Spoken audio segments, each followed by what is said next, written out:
आज हामीले नेकपाका नेता, नेकपाका संसदीय दलका प्रमुख सचेतक पनि हुनुहुन्छ देव गुरुङ, नेपालको समाजवादी आन्दोलन, नेकपाले समाजवादी आन्दोलनको कसरी आधार तयार गर्ने विषयमा कसरी तयारी गरिरहनु रहेको छ भन्ने विषयहरूमा उहाँसँग हामी छोटो कुराकानी गर्छौँ। यहाँलाई नयाँ समाजमा स्वागत छ। धन्यवाद। आजको विश्व व्यवस्थालाई छोटोमा बुझ्ने गरी, छोटोमा सबैले बुझ्ने गरी कसरी व्याख्या गर्न सकिन्छ? अब अहिलेको विश्वको परिवेश चाहिँ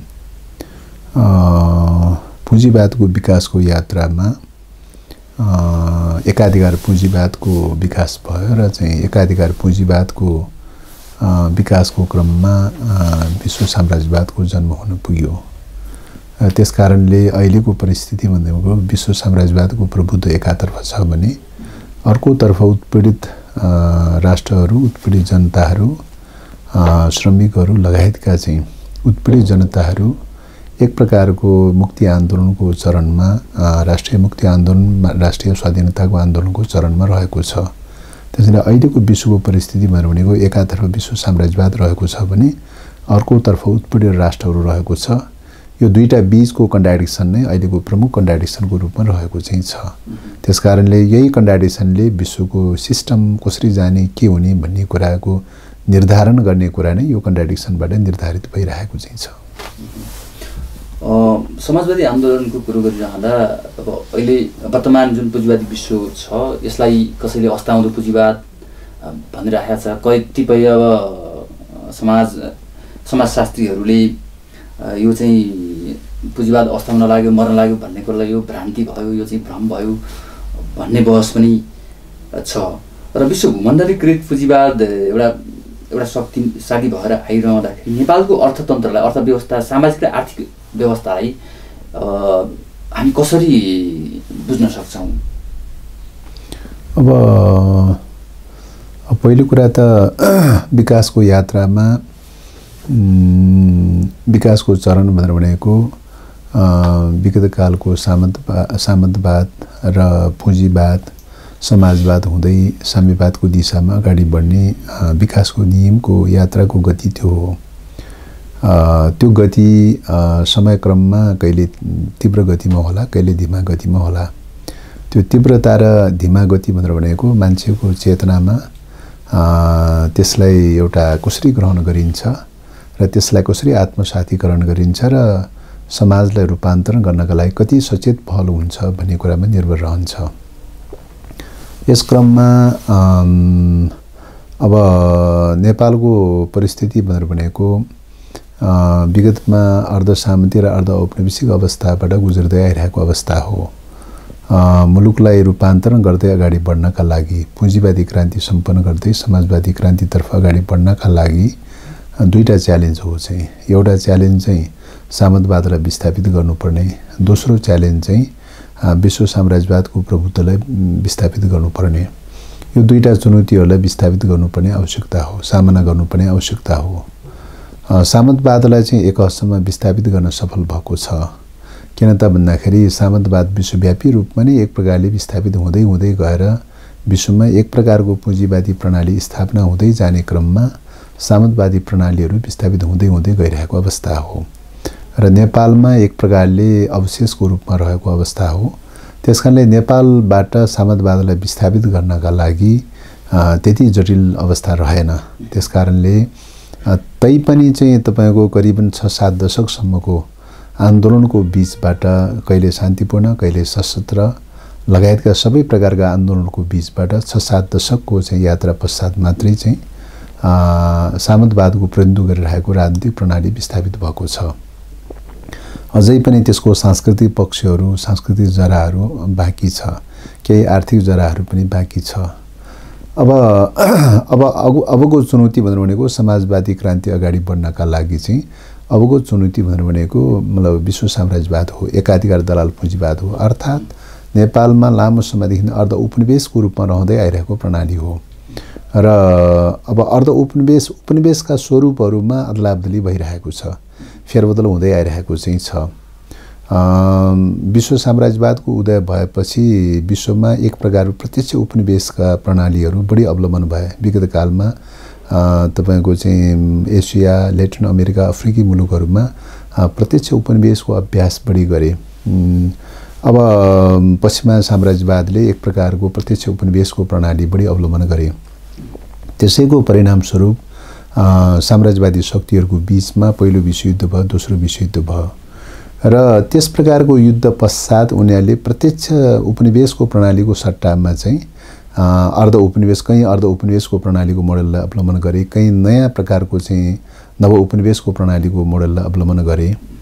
अहिले पछिल्लो समयमा दोस्रो विश्वयुद्धसम्म आइपुग्दाखेरि, पहिलो विश्वयुद्ध र दोस्रो विश्वयुद्धमा आइपुग्दाखेरि चाहिँ एक आपसमा साम्राज्यवादी शक्तिहरूको टकरावले गर्दाखेरि चाहिँ साम्राज्यवादी शक्तिहरू एउटाको उदय अर्कोको एउटाको जित एउटाको हार हुने कुरा त स्वाभाविक प्रक्रिया हो। त्यो क्रममा चाहिँ हुँदै जाँदाखेरि प्रकारान्तर रूपले त्यसको बीचबाट चाहिँ राष्ट्रिय मुक्ति आन्दोलन अथवा सर्वहारा आन्दोलन पनि एक प्रकारले अगाडि बढ्न थाल्यो। अगाडि बढ्न थालिसकेपछि र कैयौं मुलुकहरूमा एक प्रकारले समाजवादी क्रान्तिको यात्रा, जनवादी क्रान्ति हुँदै समाजवादी क्रान्तिको यात्रा अगाडि बढ्न थालेपछि, रुस, चीन लगायतका मुलुकहरूमा अगाडि बढ्न थालिसकेपछि यो 20औं शताब्दीको चाहिँ उत्तरार्धमा आइपुग्दाखेरि चाहिँ करिबन चाहिँ 80 या 90 को दशकको छेउछाउमा आइपुग्दाखेरि चाहिँ अब उनीहरूले एउटा वैचारिक रूपले एउटा चाहिँ नयाँ संश्लेषणको विकास गरे। त्यो भनेर भनेको उदारीकरण, निजीकरण र खुला बजार अर्थतन्त्र, प्रतिस्पर्धा र भूमण्डलीकरणको नीति अवलम्बन गरे। र त्यो नीति अवलम्बन गरेपछिदेखि चाहिँ यता चाहिँ उनीहरूले मुख्यतः चाहिँ न्यू कोलोनिजमको प्रिन्सिपललाई बढी अवलम्बन गरिरहेका चाहिँ छन्। न्यू कोलोनिजमको प्रणालीलाई बढी अवलम्बन गरिरहेका छन् र खास गरी बहुराष्ट्रिय कम्पनीहरू खडा गर्ने र त्यसमा मेन रूपमा वित्तीय संस्थाहरू खडा गर्ने, वित्तीय पुँजी मार्फत नै चाहिँ तपाईको चाहिँ मतलब अर्थतन्त्रको नसामा प्रभुत्व कायम राख्ने। तेस्रो विश्वका मुलुकहरूमा अर्थतन्त्रको नसामा वित्तीय पुँजी मार्फत नै आफ्नो प्रभुत्व कायम राख्ने प्रकारको प्रणाली अवलम्बन गर्न थाले। र त्यसले गर्दाखेरि यो ढङ्गले चाहिँ तपाईको एउटा वित्तीय क्षेत्रमा त्यो खालको नीति अवलम्बन गरे। राजनीतिक क्षेत्रमा चाहिँ तपाईको चाहिँ मतलब के अरे उनीहरूले तयार गरेको मोडल, उदारीकरणको मोडल अनुसार नै चाहिँ त्यो रूपले चाहिँ राजनीतिक प्रणाली पनि त्यो रूपले निर्यात गरे। सांस्कृतिक रूपले चाहिँ एक प्रकारको सांस्कृतिक साम्राज्यवाद नै कायम गर्ने ढङ्गले विश्वव्यापी रूपले प्रभुत्व कायम गरे। यसरी अर्थतन्त्र, संस्कृति, राजनीति हरेक क्षेत्रमा चाहिँ एक प्रकारको एउटा भूमण्डलीकृत प्रकारको नीतिलाई अवलम्बन गर्दै चाहिँ त्यस मार्फत चाहिँ एउटा प्रभुत्व कायम गर्ने खालको नीति अवलम्बन गरे। त्यसकारणले यो नयाँ टाइपले जो चाहिँ नीति अवलम्बन गरे विश्व साम्राज्यवादले, त्यसको प्रतिवाद चाहिँ तपाईको कम्युनिस्ट आन्दोलनमा ठिक ढङ्गले सायद हुन सकेन। मार्क्सको पालादेखि मार्क्सको बेलामा अब पुँजीवादको एउटा क्लाइमेक्समा पुगेपछि त्यसले अन्ततगत त्यो मतलब त्यसबाट समाजवादी क्रान्ति हुन्छ, समाजवाद जन्मिन्छ। समाजवादको गर्भ चाहिँ पूर्व आमा भनेको पुँजीवाद नै हो। त्यहीँबाट समाजवाद जन्मिन्छ भन्ने खालको परिकल्पना गरेको थियो। लेनिनको पालामा आइपुग्दाखेरि एकाधिकार पुँजीवादको विकास भएर त्यसले एउटा क्लाइमेक्समा चाहिँ पुग्यो र विश्व साम्राज्यवादको चाहिँ तपाईको चाहिँ प्रभुत्वको चाहिँ परिकल्पना गर्नुपर्ने, व्याख्या विश्लेषण गर्नुपर्ने स्थितिमा पुग्यो र साम्राज्यवादको विरुद्धमा मतलब सर्वहारा क्रान्ति, साम्राज्यवादी युगमा सर्वहारा क्रान्तिको मान्यतालाई चाहिँ लेनिनले अगाडि बढायो। माओको चाहिँ समयमा आइपुग्दाखेरि चाहिँ सर्वहारा क्रान्तिलाई अझ नयाँ ढङ्गले परिभाषित गरेर विश्व साम्राज्यवाद र उत्पीडित राष्ट्रहरूको बीचको कन्ट्राडिक्सन हो, मेन रूपमा त्यो हो र चाहिँ त्यो कन्ट्राडिक्सनलाई ठिक ढङ्गले अंगीकार गर्दै विश्व साम्राज्यवादलाई विस्थापित गर्न सक्यो भने समाजवादी क्रान्ति सम्भव हुन्छ, विश्व साम्राज्यवादलाई विस्थापित गर्न सकेन भने समाजवादी क्रान्ति सम्भव हुँदैन भन्ने परिकल्पनाका साथ चाहिँ माओले जुन ढङ्गले जुन विचारका साथ अगाडि बढ्यो। माओको निधन पश्चात चाहिँ अब जब न्यू कोलोनिजमको जो सुरुवात गर्यो साम्राज्यवादले, त्यसको विरुद्धको वैचारिक लडाइँमा चाहिँ कम्युनिस्टहरूले विचारमा एउटा चाहिँ सशक्तिकरण अथवा विचारमा जुन ढङ्गले विकास गर्नुपर्ने हो, जुन ढङ्गले समृद्धिकरण गर्नुपर्ने हो, कम्युनिस्टहरूले सायद त्यहाँनिर विचारमा समृद्धिकरण गर्न सकेन। समृद्धिकरण गर्न नसकेको कारणले गर्दाखेरि दोस्रो विश्वयुद्ध पश्चात चाहिँ विश्वमा चाहिँ कहीँ पनि चाहिँ क्रान्ति हुन सकेन। क्रान्ति हुन नसकेको मात्रै होइन, न्यू कोलोनिजमको अगाडि चाहिँ क्रान्ति सम्पन्न भएका मुलुकहरूमा पनि एक प्रकारले अस्थायी रूपमा पराजयको स्थिति भोग्नुपर्ने स्थिति पैदा भयो। त्यसकारणले गर्दाखेरि चाहिँ अहिलेको विश्वको कम्युनिस्ट आन्दोलनको परिस्थिति एक प्रकारले कम्युनिस्ट आन्दोलन चाहिँ वैचारिक रूपले नै एउटा चाहिँ मतलब समृद्धिकरण गर्नुपर्ने, विकास गर्नुपर्ने, न्यू कोलोनिजममा कसरी रिभोल्युसन सक्सेस गर्न सफल पार्ने, न्यू कोलोनिजमलाई कसरी विस्थापित गर्ने, साम्राज्यवादले खडा गरेको चाहिँ यो प्रणालीलाई कसरी विस्थापित गर्ने र विस्थापित गरेर अगाडि बढ्ने भन्ने कुरो चुनौती नै अहिलेको प्रमुख चुनौती हो भन्ने लाग्छ। ठिक त्यहीँनिर विचारमा संश्लेषण गर्न सक्यो भने समाजवादी आन्दोलन अगाडि बढ्नका लागि उर्वरा भूमि छ। किन भन्दाखेरि अब तपाईको अधिकांश विश्वका चाहिँ तेस्रो विश्वका चाहिँ मुलुकहरू मात्रै होइन चाहिँ पहिलो विश्व दोस्रो विश्वका मुलुकहरू समेत पनि प्रताडित भइरहेको अवस्था छ विश्व साम्राज्यवादबाट चाहिँ। यो अवस्थामा चाहिँ तपाईको चाहिँ वैचारिक रूपले एउटा चाहिँ दिशा निर्देश गर्न सक्यौं, मार्क्सवाद लेनिनवादलाई अझ समृद्धिकरण गर्दै लैजान सक्यौं भने समाजवादी आन्दोलनको भविष्य छ। र यही क्रममा अब नेपालमा कसरी अगाडि बढ्ने भन्ने विषयमा चाहिँ नेपालमा चाहिँ तपाईको सामन्तवाद हिजो सामन्तवाद छँदाखेरिको अवस्थामा सामन्तवाद एकातर्फ नेपाली जनता अर्कोतर्फ यो दुईटा बीचको कन्ट्राडिक्सन मेजर थियो। त्यही आधारमा यो कन्ट्राडिक्सनलाई हल गर्नका लागि चाहिँ डेमोक्रेटिक रिभोल्युसनका कार्यक्रमहरू, पुँजीवादी जनवादी क्रान्तिका कार्यक्रमहरू अंगीकार गरेर अगाडि बढेको अवस्था हो। अब सामन्तवाद विस्थापित भएको अवस्था र विश्व साम्राज्यवादको प्रबुद्ध चाहिँ कायम रहेको अवस्थामा अथवा एक प्रकारको न्यू कोलोनिजम कायम रहेको अवस्थामा न्यू कोलोनिजमका विरुद्ध अगाडि बढ्ने भनेको विश्व साम्राज्यवाद र तिनका चाहिँ एकाधिकार दलाल पुँजीवादी वर्गहरू एकातर्फ छन् भने अर्कोतर्फ सिङ्गो नेपाली जनता रहेको छ।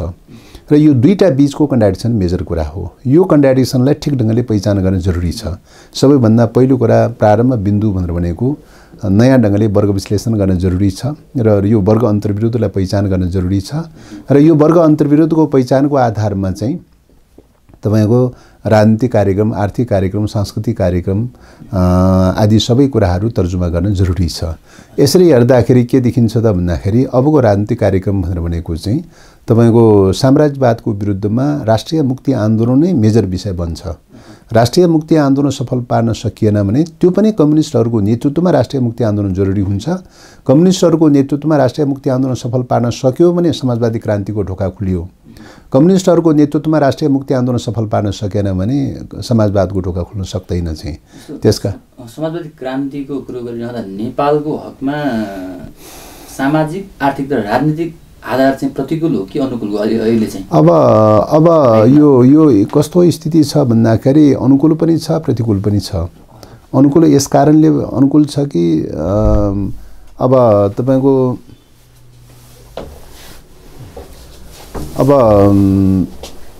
मतलब नेपालको स्थिति भनेको मतलब एक प्रकारले कम्युनिस्ट आन्दोलनको प्रभाव अत्यन्तै राम्रो रहेको अवस्था हो।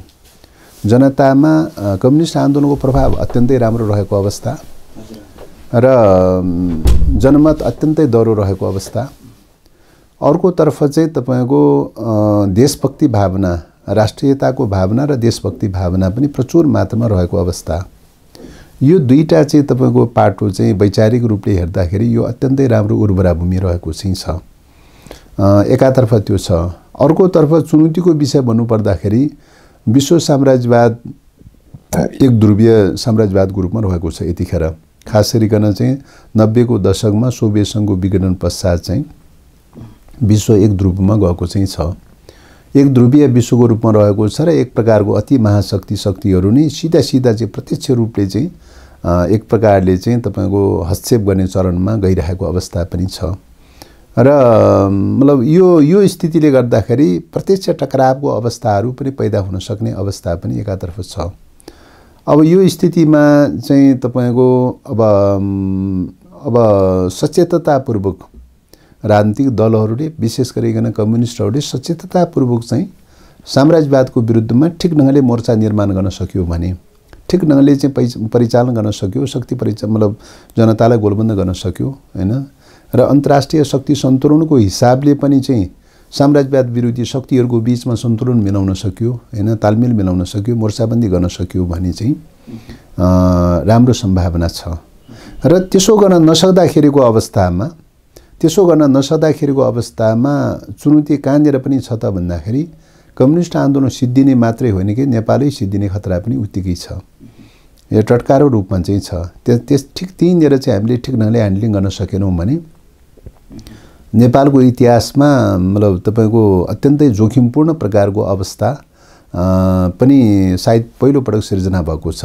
हिस्ट्रीमा हेर्दाखेरि हुन त पृथ्वीनारायण शाहको पालामा 1815-16तिरको परिस्थिति हेर्दाखेरि चाहिँ अब त्यो बेलामा इस्ट इन्डिया कम्पनीसँग चाहिँ तपाईँको ठुलो लडाइँ भएको देखिन्छ। कहिले दक्षिणतर्फ कहिले उत्तरतर्फ पनि लडाइँहरू भएको देखिन्छ। त्यो हिसाबले युद्धको हिसाबले हेर्दाखेरि त्यो बेलामा पनि जोखिम नभएको त स्थिति होइन। त युद्धको अवस्थामा हुने जोखिम एउटा पाटो हो। तर अहिले चाहिँ तपाईँको यसरी हेर्दाखेरि चाहिँ त्यस्तो युद्धको परिस्थिति पनि चाहिँ देखिँदैन चाहिँ होइन। तर पनि चाहिँ मतलब यो न्यू कोलोनिजममा भित्रै प्रकारको षड्यन्त्र गर्दै तिकडम गर्दै लगेर चाहिँ यिनै चाहिँ तपाईँ एजेन्सीहरू दलालहरू तयार गरेर चाहिँ समाप्त गर्ने खालको दिशातर्फ जोगाइ मुलुकको राष्ट्रिय अस्मितालाई समाप्त गर्ने खालको दिशातर्फ जोगाइरहेको छ। यो चाहिँ अत्यन्तै चुनौतीपूर्ण अवस्था हो र यो अवस्थामा ठिक ढङ्गले नेपाललाई चाहिँ परिचालन गर्न सकेन, ठिक ढङ्गले यो मोमेन्टलाई परिचालन गर्न सकेन भने कम्युनिस्ट आन्दोलन समाप्त हुने मात्रै होइन चाहिँ नेपालै समाप्त हुन सक्ने अवस्था चाहिँ टटकारो रूपमा छ। त्यसो भएको हुनाले पनि हामीले विचारमा समृद्धिकरणको खाँचो छ, विकासको खाँचो छ र त्यही आधारमा चाहिँ तपाईँको कम्युनिस्ट पार्टी निर्माणको खाँचो छ र त्यही आधारमा राज्यका अन्य अङ्गहरूको सञ्चालन परिचालन, अन्य गैर कम्युनिस्ट राजनीतिक शक्तिहरूसँगको सहकार्य लगायत सिङ्गो जनतालाई कसरी युनिफाइड गर्ने भन्ने अभिभारा लिएर अगाडि बढ्नुपर्ने चाहिँ छ। र त्यसो यसरी हेर्दाखेरि चाहिँ रणनीति र कार्यनीतिहरू साम्राज्यवादको रणनीति र कार्यनीति र तपाईँको कम्युनिस्टहरूको रणनीति र कार्यनीति ठ्याक्कै उल्टिएको छ। अहिले चाहिँ विगत कालको परिस्थिति र अहिलेको परिस्थिति धेरै उल्टिएको चाहिँ छ। विगत कालमा के थियो भन्दाखेरि ऊ सत्तारूढ थियो, कम्युनिस्टहरू सत्ता बाहिर रहेको अवस्था हो। त्यस अवस्थामा कम्युनिस्टहरू विद्रोहीको अवस्था थियो, विद्रोहको अवस्था थियो र द्वन्द्वको अथवा शस्त्र युद्धको अवस्था थियो। यो टाइपको परिस्थिति पनि थियो चाहिँ। अहिले कस्तो भएको छ त भन्दाखेरि साम्राज्यवाद चाहिँ एक प्रकारले तपाईँको मतलब एकल ध्रुवीय विश्व साम्राज्यवाद चाहिँ कमजोर हुँदै सङ्कटमा पर्दै गइरहेको अवस्था पनि छ र त्यो सङ्कट मोचनको लागि ऊ विद्रोहीको अवस्थामा छ। अहिले चाहिँ ऊ विद्रोहीको अवस्थामा छ, ऊ युद्धको पक्षमा छ, ऊ हतियारको पक्षमा छ, ऊ अहिले हिंसा र विद्रोहको द्वन्द्वको पक्षमा चाहिँ छ। त्यो अवस्थामा छ। कम्युनिस्टहरूले त्यो अवस्थालाई ध्यानमा राखेर चाहिँ कम्युनिस्टहरूले यतिखेर चाहिँ स्थिरता, स्थायित्व, शान्ति, समृद्धि यो नारा अथवा यो ढङ्गले जानुपर्ने अवस्था चाहिँ छ। ठ्याक्कै चाहिँ परिस्थिति चाहिँ बदलिएको चाहिँ छ। विगत कालमा चाहिँ साम्राज्यवाद सत्तारूढ भएको हुनाले उसले शान्ति, समृद्धि, विकास आदि भन्दै स्थिरता, स्थायित्व आदि भन्दै लगेर चाहिँ विद्रोहको विरुद्धमा चाहिँ तपाईँको चाहिँ उसले चाहिँ सबै प्रकारका हत्कण्डाहरू अवलम्बन गर्ने गर्दथ्यो। अब अहिले चाहिँ ठ्याक्कै चाहिँ ऊ चाहिँ तपाईँको साम्राज्यवाद चाहिँ विद्रोही जस्तो भएको चाहिँ छ र कम्युनिस्टहरू मतलब यद्यपि विश्वव्यापी रूपमा कम्युनिस्टहरूको व्यापक रूपमा चाहिँ तपाईँको नेतृत्व स्थापित भएर सत्ताको रूपमा अगाडि बढिसकेको अवस्था त होइन। वैचारिक रूपले भन्नुपर्दाखेरि अझै पनि कमजोर अवस्था चाहिँ छ। कमजोर अवस्था हुँदै पनि के त भन्दाखेरि कम्युनिस्टहरू अभिभावक जस्तो भूमिका खेल्नुपर्ने भएको छ, सत्तारूढ पक्ष जस्तो भूमिका खेल्नुपर्ने भएको छ, स्थिरता र स्थायित्व, शान्तिको कुरा गर्नुपर्ने भएको छ र विकास र समृद्धिको कुरा गर्नुपर्ने भएको छ। यो प्रकारको अवस्था छ। त्यसकारणले यो रणनीति र कार्यदिशा बदलिएको चाहिँ छ र यो बदलिँदो कार्यदिशा अनुसार चाहिँ अब के माग गर्छ त, कसरी जाने त, यो कार्यदिशाले के माग गर्छ त भन्दाखेरि अब शान्तिपूर्ण प्रतिस्पर्धाको वेबाट लड्नुपर्ने चाहिँ छ, कूटनीतिक प्रतिस्पर्धाको वेबाट लड्नुपर्ने चाहिँ छ र त्यस्तै संविधानको दुहाई दिनुपर्ने, कानुनको दुहाई दिनुपर्ने, अन्तर्राष्ट्रिय सन्धि सम्झौताहरू लगायतका कयौँ चाहिँ अन्तर्राष्ट्रिय कानुनहरूको आधारमा लड्नुपर्ने यस्तो प्रकारको अवस्था रहेको हुनाले चाहिँ यो अवस्थामा चाहिँ के जरुरी छ त भन्दाखेरि चाहिँ तपाईको मतलब इन्टरनल रूपमा चाहिँ तपाईको कति हामी सुदृढ गर्न सक्छौँ, एकताबद्ध गर्न सक्छौँ भन्ने कुरामा धेरै कुरा निर्भर रहेको चाहिँ छ। आन्तरिक रूपमा एकताबद्ध कम्युनिस्टहरूलाई हामी कति एकताबद्ध गर्न सक्छौँ हैन। पहिलो कुरा वैचारिक रूपले हामी यो दिशामा कति डोराउन सक्छौँ, कति प्रष्ट गर्न सक्छौँ, पहिले वैचारिक दिशा। दोस्रो त्यो वैचारिक दिशाको आधारमा सिङ्गो कम्युनिस्टहरूलाई कसरी एकताबद्ध गर्न सक्छौँ, तेस्रो चाहिँ तपाईको चाहिँ अरु गैर मतलब अब विभिन्न प्रकारका तहगत वर्गहरू पनि रहेको अवस्थामा, बहुवर्ग पनि रहेको अवस्थामा सबै प्रकारका चाहिँ विचार राख्ने दलहरूलाई पनि त कुनै न कुनै ढङ्गले सहकार्यमा तान्न जरुरी छ, सहमति र सहकार्यमा लैजान जरुरी छ र विपक्षी दलहरूलाई कसरी सहमति र सहकार्यमा लैजान सक्छौं हैन। तेस्रो कुरा चाहिँ तपाईको चाहिँ अब नेपाल विविधतायुक्त समाज छ। पूर्व मेचीदेखि पश्चिम महाकालीसम्म, तराईदेखि हिमालसम्म चाहिँ बहुभाषी, बहुसांस्कृतिक विविधता, क्षेत्रीय विविधता, विविधतायुक्त प्रकारको समाज छ र विगत कालको प्रणालीले यो विविधतायुक्त समाजलाई युनिफाइड गर्न सकेन चाहिँ।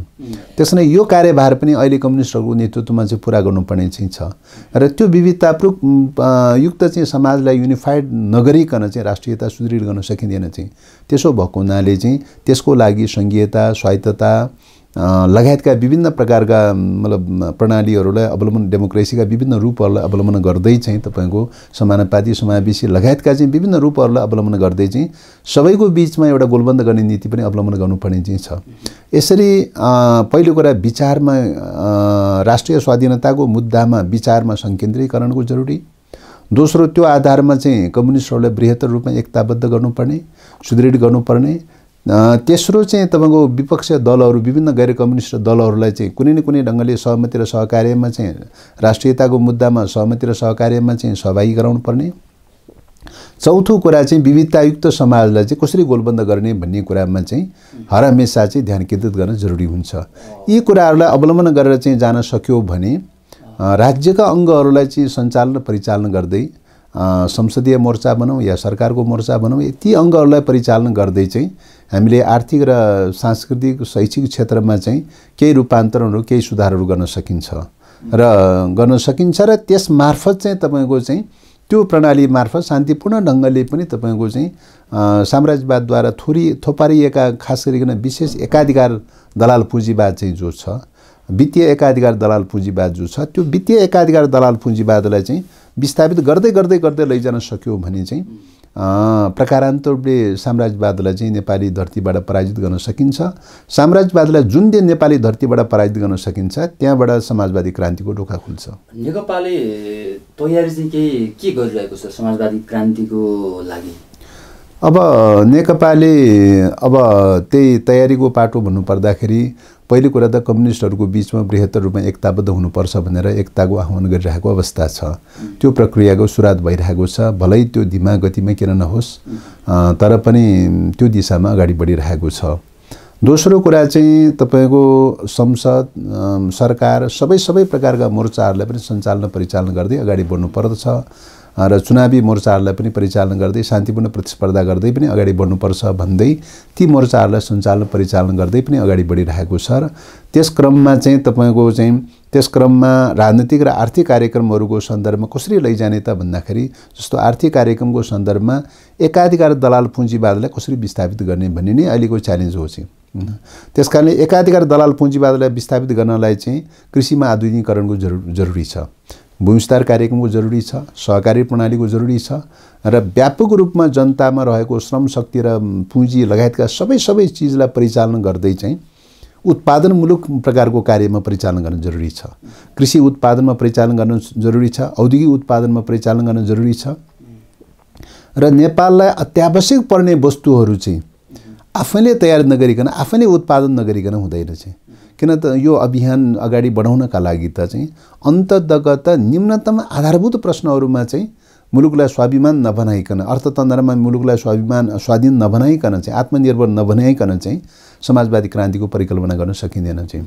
त्यसकारणले समाजवाद भनेको त समान ढङ्गले चाहिँ तपाईँ राज्यले नै सबै आवश्यक पर्ने वस्तुहरू उत्पादन गर्ने, समान ढङ्गले चाहिँ सबैलाई चाहिँ समानुपाती ढङ्गले वितरण गर्ने, न्यायोचित ढङ्गले वितरण गर्ने, स्वामित्व पनि सबैको साझा स्वामित्व कायम गर्दै लैजाने कुरा हो, वितरण पनि उपभोग पनि सबैले सामूहिक ढङ्गले गर्दै लैजाने कुरा हो चाहिँ। समानताको बेसको आधारमा चाहिँ हैन, न्यायपूर्ण सामाजिक प्रणालीको आधारमा लैजाने कुरा हो। त्यसको लागि के जरुरी हुन्छ त भन्दाखेरि चाहिँ तपाईको अर्थतन्त्रमा पनि के गर्न जरुरी हुन्छ त भन्दाखेरि चाहिँ हामी जनतालाई चाहिँ तपाईको आवश्यक पर्ने वस्तुहरू तयार गर्नका लागि त हामी आफैले उत्पादन गर्न तयारी हुनु पर्यो चाहिँ।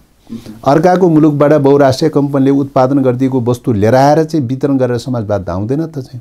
विश्वमा त्यस्तो समाजवाद त कहीँ आउँदैन त। हुन त अहिले कतिपय चाहिँ साम्राज्यवाद परस्त पुँजीवादी शक्तिहरूले पनि समाजवादको नारा दिइरहेका चाहिँ छन्, तर तिनीहरूले दिने नारा भनेको कस्तो त भन्दाखेरि बहुराष्ट्रिय कम्पनीहरूले वस्तु उत्पादन गरिदिने अनि त्यो लगेर वितरण गर्ने चाहिँ हैन समान ढंगले हामीले वितरण गरेका छौं नि भनेर चाहिँ तपाईको चाहिँ त्यसलाई चाहिँ तपाईको समाजवादको नारा दिने त्यो त एक प्रकारको बहुराष्ट्रिय कम्पनीहरूको चाहिँ एकाधिकारलाई नै छोपछाप गर्नका लागि ढकोसला बनाएर छोपछाप गर्दिनलाई दिइएको चाहिँ नारा मात्र नक्कली चाहिँ समाजवादको नारा हो चाहिँ त्यसकारणले गर्दाखेरि त्यस्तो समाजवादको परिकल्पना न मार्क्सले गरेका थिए न एंगल्सले गरेका थिए न लेनिन माओ स्टालिन कसैले गरेका थिए त्यस्तो खालको समाजवादको परिकल्पना अहिलेसम्म सर्वहारा आन्दोलनका सर्वहारा वर्ग नेताहरूले कसैले पनि गरेको थिएन चाहिँ त्यसकारणले गर्दाखेरि यो त पछिल्लो समयमा पुँजीवादले चाहिँ समाजवादी आन्दोलन विश्वमा बढ्दै गइसकेपछि समाजवादी आन्दोलनलाई कसरी काउन्टर गर्ने त भन्दाखेरि चाहिँ उसले पनि समाजवादकै नारा दिएर चाहिँ समाजवादकै नारा दिएर काउन्टर गर्ने पोलिसी अन्तर्गत चाहिँ के गर्यो भन्दाखेरि चाहिँ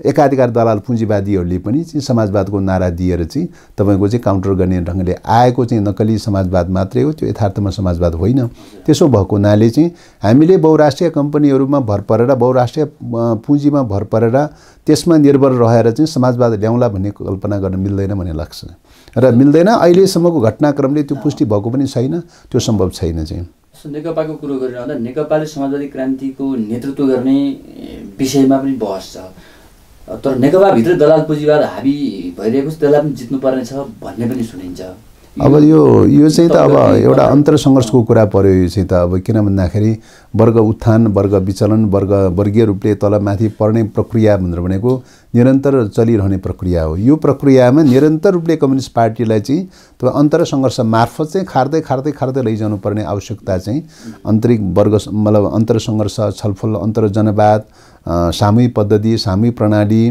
त्यो अनुसार चाहिँ तपाईको वैचारिक रूपले अन्तर संघर्षकै प्रक्रियाबाट त्यसलाई रूपान्तरण गर्ने प्रक्रिया हो त्यसको विधि भनेको त त्यही नै हो त्यसलाई सञ्चालन गर्ने कुरामा होला हाम्रा केही अधुरा रह्यो होला अपुरा रह्यो होला केही सीमाहरू रह्यो होला त्यो सीमाले गर्दाखेरि कहिलेकाहीँ कतिपयले त्यस खालका प्रवृत्तिहरू बढ्ने अवसर पाउँदै पाएन भनेर भन्न नसकेला हुन सक्छ तर पनि प्रकारान्तर रूपले त्यस प्रकारका चिन्तन प्रवृत्तिहरू प्रकारान्तर रूपले दुरुसाहित हुँदै जान्छन् विस्थापित हुँदै जान्छन् विस्थापन हुनुको विकल्प छैन भलै समयक्रममा केही बेसी समय लाग्न सक्ला तर पनि प्रकारान्तर रूपले त्यस प्रकारका विचारहरू त्यस प्रकारका वर्ग उत्थानका चाहिँ प्रवृत्तिहरू कमजोर हुँदै जान्छ विस्थापित हुँदै जान्छ जाँदा जाँदै नेकपाको अहिलेको मुख्य चुनौती चाहिँ के होला कसरी भन्न सकिन्छ अहिलेको चुनौती भनेको मतलब कम्युनिस्ट आन्दोलनमा हर हमेशा मतलब वैचारिक रूपले विचलनका प्रवृत्तिहरू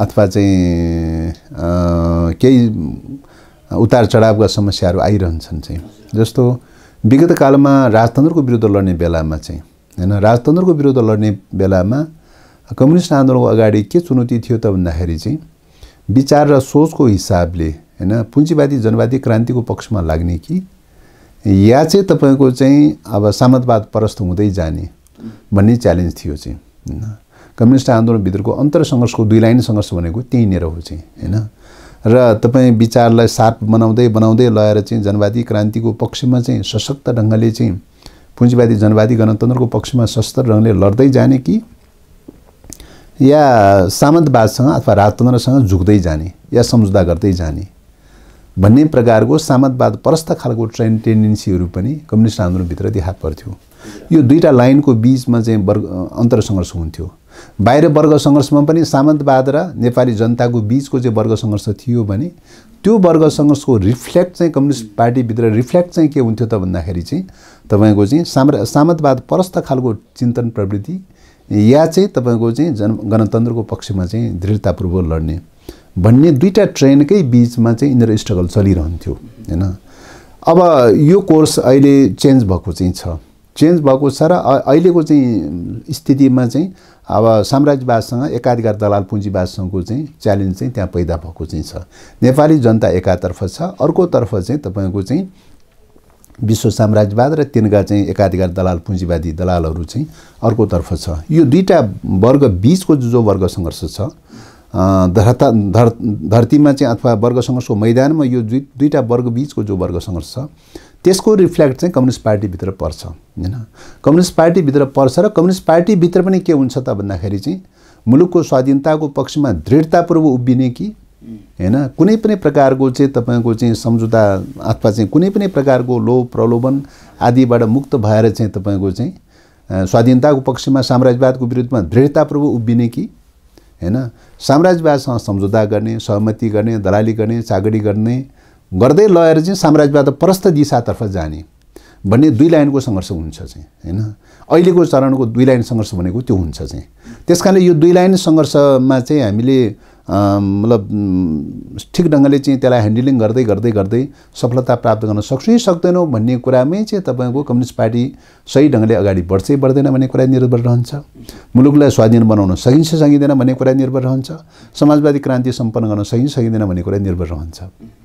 त्यस कारणले गर्दाखेरि अहिलेको च्यालेन्ज भनेको एकातर्फ साम्राज्यवाद परस्त खालको चिन्तन प्रवृत्ति रहन्छ, अर्कोतर्फ मुलुकलाई स्वाधीनतापूर्वक चाहिँ जनवादी क्रान्ति हुँदै समाजवादी क्रान्तिमा अगाडि बढ्ने प्रकारको चिन्तन धारा रहिरहन्छ। यो दुईटा बीचको सङ्घर्ष नै मेजर सङ्घर्ष हो। हुन्छ, यहाँलाई महत्त्वपूर्ण विचार राखिदिनु भयो, धन्यवाद छ। धन्यवाद।